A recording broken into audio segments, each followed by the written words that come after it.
हाय student, याच्या अगोदरच्या तासामध्ये आपण topic number 5 inside the atom हा टॉपिक सुरू केलेला आहे। या टॉपिकमध्ये आपण ॲटम्स अणूच्या संदर्भात माहिती घेतलेली आहे। अणूचा शोध विविध शास्त्रज्ञांनी लावलेला आहे। त्यामध्ये फर्स्ट आपण घेतलेले John Dalton, the atomic model of John Dalton. John Dalton याच्या यांनी ॲटम याचा शोध कसा लावला किंवा काय माहिती सांगितलेली आहे। According to John Dalton, an atom with a hard sphere with no internal structure. Look at this. An atom which is an atom with a hard sphere having no internal structure, according to John Dalton. John Dalton या शास्त्रज्ञाच्या मते अणू हा एक असा भरीव गोल आहे ज्याला आतील संरचना नाही। फॉर एक्झाम्पल आपण बुंदीचं सांगितलेलं आहे। बुंदीचे लाडू ज्यावेळेस आपण पाहतो त्यावेळेस ते लाडू जर फोडला तर त्या लाडूचे लहान लहान कण एकमेकांना चिकटून बसलेले असतात। पाकामुळे, साखरेच्या पाकामुळे लहान लहान कण एकमेकांना चिकटून बसले असतात। तसं जॉन डॉल्टनच्या मते जसा बुंदीचा लाडू हा आतील भरीव आहे, आतील संरचना त्याची भरीव आहे, संरचना आहे, त्याला ते बुंदीचे कण एकमेकांना चिकटून बसतात, त्याप्रमाणे अणू हा एक प्रकारचा गोल आहे। पण बुंदीच्या लाडवासारखा आतील संरचना त्याला कोणतीच नाही। बुंदीचे लाडवामध्ये लहान लहान कण एकमेकांना चिकटून राहतात, पण यामध्ये an atom with a hard sphere and no internal structure, according to John Dalton. म्हणजे जॉन डॉल्टन यांनी या संदर्भात माहिती सांगितलेली ॲटमच्या संदर्भात अणू हा एक प्रकारचा कठीण असा गोल आहे, त्याला कोणत्याच प्रकारची आंतररचना नाहीये। Then next scientists try to classify or discover the structure of atom. The name of scientist is J.J. Thomson. J.J. Thomson plumbing model त्याने एक प्रकारचा मॉडेल, एक प्रकारचा केक या ठिकाणी खाण्याचा जो केक असेल तो या ठिकाणी त्यावर त्याने एक्सपेरिमेंट केला आणि त्यामध्ये त्याने असं म्हणलेलं आहे, an atom consists of positively charged particles which are distributed along the atom and negatively charged particles are embedded in it. Look at this. या जे थॉम्सनचं मत काय आहे की ॲटम मध्ये पॉझिटिव्ह चार्ज असलेले धनप्रभारित कण हे सर्वत्र अणूच्या सर्व बाजूला पसरलेले आहेत, and negatively charged particles, that is electrons, are embedded in it and distributed positively charge is balanced by negatively charged electron, so an atom is electrically neutral. जे थॉम्सनने मात्र या जॉन डॉल्टनने जो निष्कर्ष लावला होता हा पूर्णपणे फेल्युअर आहे असं सांगितले। मग त्यांनी काय म्हणलंय, ॲटम यामध्ये निगेटिव्हली चार्ज पार्टिकल आहे, त्याने इलेक्ट्रॉन्स असं म्हणले। The mass of negatively charge particle which is less than 1800 times of atomic mass of hydrogen. म्हणजे हायड्रोजनच्या अणुवस्तुमानांच्या 1800 पट हे वस्तुमान या निगेटिव्हली चार्ज पार्टिकलचं कमी आहे। त्यांनीच त्याला नाव दिलेलं निगेटिव्हली चार्ज पार्टिकल्स म्हणजे इलेक्ट्रॉन। मग जे थॉम्सननं असं म्हणले की अणूमध्ये दोन प्रकारचे चार्जेस पार्टिकल्स आहेत, एक पॉझिटिव्ह आणि दुसरा negative. Positively charge particles are distributed along the atom, inside the atom, and negatively charged particles are embedded म्हणजे रुतणे, बसवणे, आतमध्ये बसवणे। म्हणजे या ॲटमच्या सर्वत्र पॉझिटिव्ह चार्ज पार्टिकल आहेत, धनप्रभारित कण अणूच्या सर्व बाजूला पसरलेले आहेत, विखुरलेले आहेत, and negatively charged particles are embedded in it. Negatively charged particles means electrons are embedded in it, and the distributed positive charge is balanced by the negatively charged electrons, so an atom is electrically neutral. अणू हे विद्युतदृष्ट्या उदासीन आहेत। का उदासीन आहेत? कारण या अणूमध्ये सर्वत्र कोणते कण बसरलेले सांगितले, positively charged particles are distributed inside the atom and negatively charged particles are embedded in it. या ॲटम मध्ये सर्वत्र बाजूला पॉझिटिव्ह चार्ज पार्टिकल आहेत आणि त्याच्यामध्ये रुतवलेले, त्यामध्ये इम्बिड केलेले, जमा केलेले, आतमध्ये बसवलेले निगेटिव्हली चार्ज पार्टिकल्स आहेत। एम्बेडेड म्हणजे रुजवणे, रुजवलेले हे निगेटिव्हली चार्ज पार्टिकल्स आहेत. And distributed positive charge is balanced by negatively charge electrons. So an atom is electrically neutral. Then after these two scientists, next scientist Rutherford also discovered the structure of atom. He demonstrated an example, an experiment on a gold foil and bombarded the alpha particles on gold foil. विद्यार्थी मित्रांनो, आतापर्यंत दोन सायंटिस्टने या ठिकाणी अणूचा शोध लावण्यामध्ये यश त्यांना थोडं आलेलं आहे. जॉन डॉल्टन याच्यामध्ये अणू म्हणजे एक प्रकारचा भरीव असा अणू म्हणजे एक प्रकारचा कडक आणि भरीव गोल ज्याला आंतररचना नाहीये, लक्षात घ्या. मग याचा हा शोध थोड्या कमी प्रमाणामध्ये या ठिकाणी पूर्णपणे फेल्युअर झाला. नंतर जे थॉम्सन मात्र यामध्ये त्यांनी सांगितलेले negatively charge electrons means electron and positively charged particles, they are distributed along inside the atom. लक्षात घ्या, अणूमध्ये दोन प्रकारचे कणस असे सांगितले त्यांनी जे थॉम्सनने, पॉझिटिव्ह आणि negative. Positively charge particles distributed along the atom and negatively charged particles are embedded in it. मग जे थॉम्सन नंतर थर्ड सायंटिस्ट आहे तो आहे Rutherford. So today's period we are going to discuss the next point, that is the Rutherford atomic model or Rutherford scattering experiment. रुदरफोर्डच्या विकिरणीकरणाचा प्रयोग.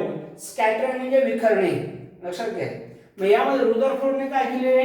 Rutherford took a thin gold foil and on the gold foil he bombarded the alpha particles. त्या Rutherford शास्त्रज्ञांनी 1911 हा प्रयोग या ठिकाणी केलेला आहे. याने सोन्याचा एक लहानसा बारीक असा पातळ पत्रा घेतला आहे. या सोन्याच्या पत्रावर अल्फा किरणांचा मारा केलेला आहे. या ठिकाणी आपण पाहू शकतो या डायग्राम मध्ये alpha particles are emitted, alpha particles are bombarded on a gold foil. ही गोल्ड फॉइल आहे. या सोन्याच्या पत्र्यावर हे अल्फा किरणांचा मारा केला आणि हा आहे फ्लोरोसंट स्क्रीन. या ठिकाणी हा पडदा या ठिकाणी सांगता येईल. मग यामध्ये काय निष्कर्ष आला त्याला? When alpha particles are bombarded on gold foil then most of the alpha particles are transfer without any disturbance are transfer from the gold foil. they travel straight line through the gold foil and some of the very few alpha particles are back or very few alpha particle change with a small angle, but only one alpha particle can return to its opposite sides. विद्यार्थी मित्रांनो, हा प्रयोग या ठिकाणी रुदरफोर्डने कसा केला आहे? या प्रयोगामध्ये त्यांनी सोन्याचा पत्रा वापरलेला आहे आणि या सोन्याच्या पत्रावर त्यांनी अल्फा किरणांचा मारा केला आहे. अल्फा किरणांचा मारा केल्यानंतर त्याला एक आढळून आलं, सगळेच्या सगळे जास्तीत जास्त अल्फा किरण या सोन्याच्या पत्रामधून आरपार गेलेले आहेत. काही अल्फा किरणांनी जागा बदलली, स्वतःचा अँगल बदलला, वळवले आणि थोड्या अंतराने थोड्या दिशेने ते दुसऱ्या दिशेला गेले किंवा थोड्या अंतराने ते सरळ न जाता थोड्या बाजूला गेले. पण एक अल्फा किरण जो आहे तो रिटर्न पुन्हा वापस आला. From this experiment, Rutherford concluded some postulate of an atom. या प्रयोगावरून या रुदरफोर्डने काही ॲटमचे निष्कर्ष या ठिकाणी बांधलेले आहेत किंवा सांगितलेले आहेत. Some postulate he determined, he explained the some postulate according to this theory, this experiment. मग काही गुणधर्म या ठिकाणी सांगितलेले आहेत. मग यामध्ये काय सांगितलेले पहा. Positively charged nucleus at the center of atom. Look at this. All positively charged particles, they are present at the nucleus of an atom. त्यांनी निष्कर्ष असा म्हणला, ज्या अर्थी सर्वच्या सर्व अल्फा किरण सोन्याच्या पत्रामधून आरपार गेलेले आहेत. There is no obstacle, there is no any disturbances for alpha particle when they travel from the gold foil. या सोन्याच्या पत्रामधून अल्फा किरण जाताना त्यांना कोणताच अडथळा आला नाही. याचा अर्थ सगळे पॉझिटिव्ह चार्जेस धनप्रभारी कण या केंद्रकाच्या अणूच्या केंद्रकामध्ये आहेत हे सांगितलेले. Most of the positive charge particles nucleus at the centre of atom. म्हणजे पॉझिटिव्हली चार्ज असलेले पार्टिकल हे अणूच्या केंद्रकामध्ये आहेत हे सांगितलेले. Number 2, entire mass of an atom is concentrated in the nucleus. Most of the mass of the atom is concentrated to the nucleus. Nucleus याचा अर्थ अणूचे एकूण जे वस्तुमान असेल, सर्व जे वस्तुमान असेल, हे वस्तुमान या केंद्रकाकडे आकर्षित आहे किंवा केंद्रकापाशी असतं. Most of the entire mass is concentrated at the nucleus because in the nucleus positive charge particles are present. Number 3rd point, negative particles. Negative means electrons. Negative particles of an atom revolve around the nucleus. Third concept, third postulate, which is a very important. Negatively charged particles, that is the electron, revolve around the nucleus. Number 4, total charge on electron is equal to positive charge on the nucleus. Positive charge on a nucleus. Look at this. यामध्ये so an atom is electrically neutral. Total charge on an electron is equal to positive charge on a nucleus. इलेक्ट्रॉनचा जेवढा charge असेल तो एकूण प्रभार हा nucleus मधला positive charge बरोबर असतो. Total charge of electron is equal to positive charge on the nucleus. And number 5, there is an empty space between the revolving electron and atomic nucleus. There is an empty space, रिकामी जागा आहे. There is an empty space between the revolving electron and atomic nucleus. म्हणजे या न्यूक्लियसच्या भोवताली लक्षात घ्या, यामध्ये आपण जर सेंटर या ठिकाणी म्हणलं, हा ॲटम आपण जर काढला, ॲटमच्या सेंटर पाशी कोणते पार्टिकल सांगितले? Positive. At the nucleus positive charge particles are present and negatively charge particle that is electrons are revolve around the nucleus. आणि शेवटचा पॉइंट काय सांगितलं आहे? there is empty space between revolving electron and atomic nucleus. Electron हे फिरणारे electron आणि atomic nucleus यामध्ये रिकामी जागा आहे असं त्याचं मत आहे. लक्षात घ्या. हे 5 पॉस्ट्युलेट या रुदरफोर्डने या प्रयोगांती सांगितलेले आहे. मग रुदरफोर्डचा एक्सपेरिमेंट काय आहे? he took the thin gold foil. On this gold foil he bombarded alpha particles. After this experiment, when the alpha particles are bombarded on the gold foil, most of the alpha particles are transferred through the gold foil, and some of the alpha particles change their direction, and very few, at least one alpha rays are returned to its opposite direction. So from this experiment he determined that some postulate of atom. मैं atom चे postulate गुणधर्म काय सांगितले? यामध्ये first सांगितले positively charged particles they are present in the nucleus of an atom. Positively charge particle जे असतील ते ॲटमच्या न्यूक्लियस मध्ये आहेत. Number 2, entire mass of an atom is concentrated at the nucleus of an atom.